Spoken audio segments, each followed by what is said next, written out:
Whether you're looking for answers to specific life questions or simply hoping to become the best version of you possible, welcome to the Mental Breakdown and PsychReg podcast, where we offer insight, information, and strategies based upon research and years of practice as psychologists.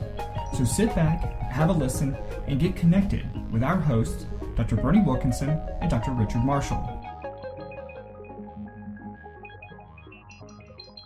Today we're going to touch on a topic that we haven't really covered too much before. We're going to talk about the issue of crises and how we respond to crises, and we typically do that by calling 911. Right. There were two issues, to me, there were two issues here. Mm-hmm. One is there's much, the whole Black Lives Matter issue. Right. That's not what we're going to talk about, but we're going to talk about the murders, mm-hmm. the unfortunate murders that led to the Black Lives Matter, right. People, innocent people being killed. We're not going to talk about Black Lives Matter. We're going to talk about the 911 response system. Right. Okay. And it's something we've never really discussed this before. Right. But the second reason it's important is because if you call a psychologist or psychiatrist, one of the things you will always hear, or even an agency, they will say, if this is a crisis, call 911. Right. The problem in calling 911 is you're calling an emergency mm-hmm. number that mm-hmm. is, they're going to send the police right. or the fire department. And if they send the police have the mindset, as they should, right. that there's imminent danger right. here. Okay. Right. But if it's a 911 call for mental health reasons, police are walking into something that they're not expecting. Right. So it's not their fault. Right. They're walking into a completely different situation. Right.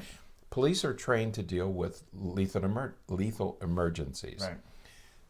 Most are not trained to deal with mental health issues, nor should we expect them to be. Right. So the 911 issue, there are two issues here. One is we all use it on our phone messages, mm-hmm. call 911 if this is an emergency. But it's also, we're calling up highly aroused legal officers of the law. Right. And we'll say that the reason that you mentioned Black Lives Matter to begin mm-hmm. with, not because mental health crises or 911 automatically is connected to Black Lives Matter, right. but it's because in the article that we have linked in the show notes, they kind of use that as a frame, some of the issues. The example. As an example for some of the discussions that the author is making, and that we're going to talk about here. But so again, we're not talking about right. Those specifics, but we're going to talk about sort of the general idea of, when you need help, when you need assistance, what to expect, but also, what are some of the other avenues that we can travel to deal with some of these issues? That's right, because the specific example they gave, I remember this. Right. I remember the news story mm-hmm. When it happened, and a very unfortunate set of circumstances where a young man was home on vacation. He mm-hmm. was home for winter break or mm-hmm. Christmas mm-hmm. vacation, and he had already called 911 a couple of times. Right. The young man had. And then the whole thing disintegrated into a family dispute. Mm-hmm, then the mm-hmm. father called. Well, it ended up that the boy and another woman mm-hmm. were both killed because by the time the police got there, it looked like a violent episode evolving. And so they dealt with it as a violent episode. Sadly, it turned out that it was a mental health issue. Right. But nobody knew that until later. Right. And so that's the specific example that he gave about. Right. And I have to say, we hear this call, if it's an emergency, call 911, and it's just one of those things that we don't typically think about this other aspect right. of calling 911. I confess, I never thought about it, that we're calling an emergency squad out, and it might be a mental health issue. Right. Mm-hmm. Yeah, and I think that they try, if you've never called 911, they do ask what type of emergency is it. Mm-hmm.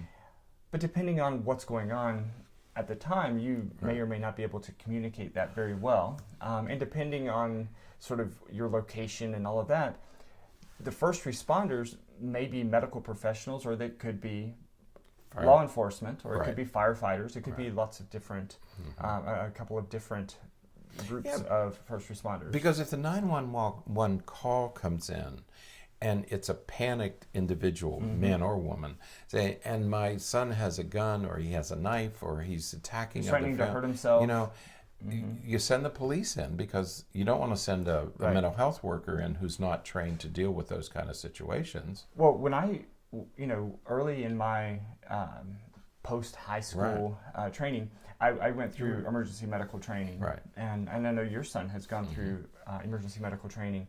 And we do not, in that line of work, I shouldn't include myself because I don't really do that, but they are not allowed to go on scene until the police verify that it's safe, especially if there's concern about Right. a violent You individual. can't send a social worker into a violent scenario like that, a violent event.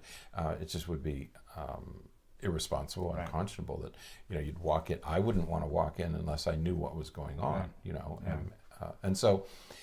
And all these decisions have to be made very quickly, almost intuitively. Right. Okay, so we don't blame anybody for anything. These are difficult circumstances Absolutely. for everybody. Absolutely.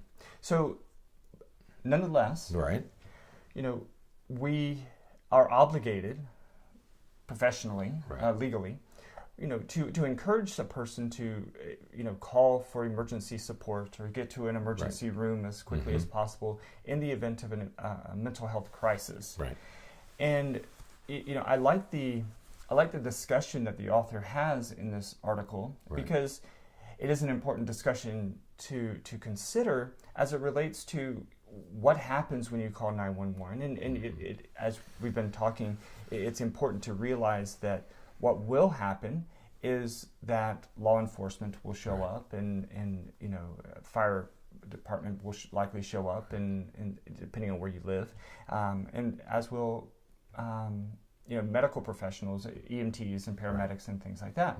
So it's not like you're calling, if you call 911, it's not like you're calling and you're going to talk to somebody and they're going to give you some words of advice and say, hey, why don't you go ahead and get to the emergency room? They're not going to do that. They're going to send somebody to check on you. That's right. And the 911 operators, remember, they're like air traffic controllers. Right. I mean, they're not sitting there.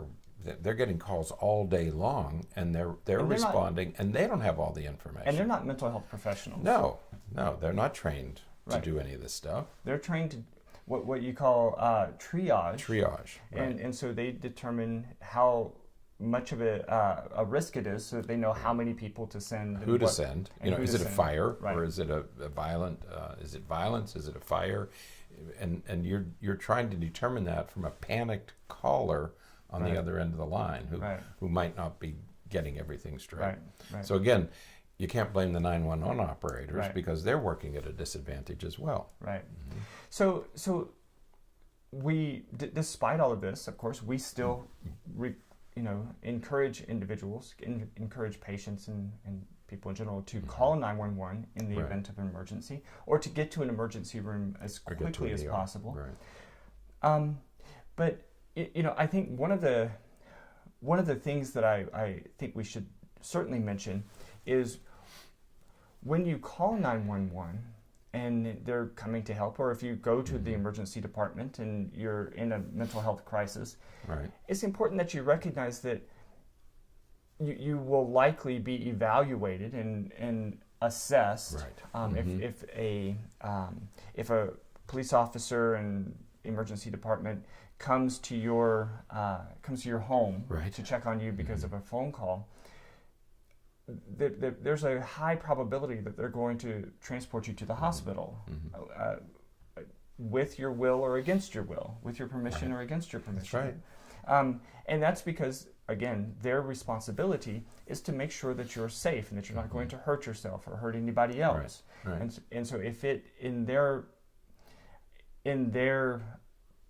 view, in their opinion, if it looks as though there's a risk for harm, they're going to take you to the hospital. A harm to yourself or to others. Right. And in Florida, we call that the Baker Act. It's Baker Act in Florida. Right. And it's, they take you to the hospital, then medical professionals there in the emergency department will evaluate to determine whether or not you need to be formally Baker acted and kept at the hospital, or if we're just dealing with an issue that you can just kind of calm down there in the emergency department, then you can go home. But oftentimes, even the individuals in the emergency department, the medical professionals in the emergency department that see you, don't necessarily have mental health training. That's right. If you're dealing just with an ER, especially if you're in a small community. Right. I mean, if you're in a large city, the larger hospitals they'll have psychiatric personnel, psychologists and psychiatrists, psychiatric nurses and social workers on staff who deal with these kinds of emergencies. But if you're in a small community somewhere, you're not going to get that sort of psychiatric care in an emergency room. Right. You might get it eventually, but you're not going to get it in that first day. Right. Yeah. You'll end up being admitted, and then you'll hopefully see a psychiatrist within the by the next morning or something like that. Right. So it's important that you know that, and that's not meant to discourage you from calling 911 if you need to. It's all the problem is it's all we have. Right. Okay. In our system, it's the only service that exists, sadly. And again, he mentions in the article about with cities reducing. Yeah. When people talk about cutting taxes and reducing expenditures, these are the sorts of things that get cut. Right. They're considered expendable for some reason, I guess, because not just a small number of people use them. But that's the problem, is that all of these kind of city services are underfunded. Yeah. So this is given the economic realities, this is the best we can do is 911. Right. But for professionals, I think for me, as a professional, it was a reminder that when I'm dealing with families who might have this crisis, to advise them. Right. Now, when you call 911, be very clear about what you're dealing with, so that the right people come. Right. So there's a professional obligation here too of knowing what happens when people dial 911. Right. Right.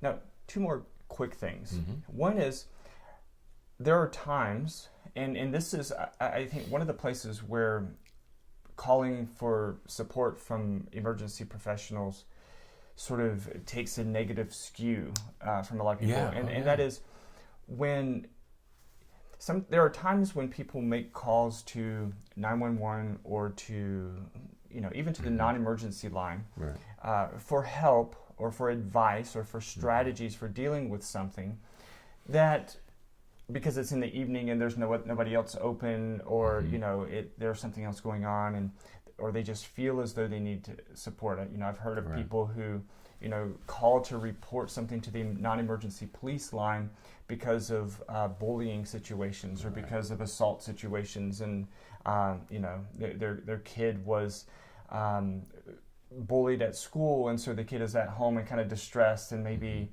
engaging in some self-harm or something like that. And so they call the police and they say, hey, look, just wanted to let you know that my kid is being bullied, and we're informed that, we're supposed to report bullying whenever it happens, and, the police will come out and take a report. And I've heard of people in those situations where the kid, because they've been engaging in self-harm, that they will be taken to the hospital and Baker acted. Because they're engaging in self-harm. Because they're engaging in self-harm.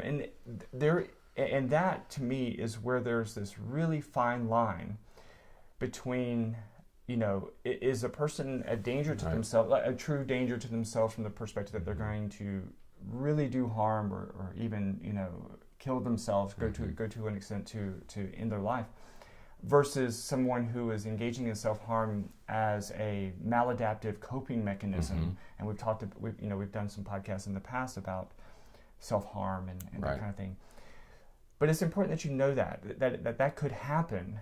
And all of that leads to the second point, the second, maybe final point that we need to make, and that is prevention is the best and most important thing that we can do. If you have a loved one, or you yourself are struggling in any way, I would encourage you not to wait, and let's wait Don't. until through the rest of the day and see how it works out. Because invariably what will happen is, as the evening comes and everybody's closed, all the offices are closed, your therapist has gone home for the day, or whatever, and your symptoms worsen, you're going to need now acute help. It goes from maybe needing a little bit of support to hold off until you can get into the next appointment, to it goes from that to now it's an emergency and I need help right now. The chances of you needing help at 11 o'clock in the morning are pretty close to zero. Right. These things happen at night or in the early morning. Whoever got the flu at 10 o'clock in the morning, you get it at 3 a.m. Yeah. So, and the same with these. A leaky faucet isn't going to correct itself. Right. Don't wait until the flood. Yeah. So if you feel any of those symptoms, or you feel any distress, or you have a loved one who is experiencing some distress, go ahead and call a mental health professional and talk with them and see what you can do. There are crisis hotlines. There are lots of resources in most communities, not in all communities, admittedly, but in the very least, there's some things online and phone calls and stuff like that you can make. If your instincts tell you that things are headed in a bad direction, I would act on them. Prevent the crisis. And there are non-emergency numbers that you can call. And I agree, I would always encourage people to call before the crisis strikes. If you think something bad is going to happen, head it off. Call the non-emergency number and get some help. Absolutely. So, all right. Good. Yeah. Right. This was good. I'm glad we found this one. Yes. So that is it for today. Until next time, stay happy, stay healthy, and forget to be afraid. Thanks for sharing this episode of the Mental Breakdown and PsychReg podcast. Be sure to check out the show notes for links to follow us on Twitter and subscribe to our YouTube channel, where you will find all of our previous podcasts and much more. We would be honored if you would become a patron through patreon.com, where any donation you can manage will go to the development and creation of more content. Just visit patreon.com/thementalbreakdown for more information. Thanks again for listening. Have an awesome day, and we look forward to being back in your feed tomorrow morning.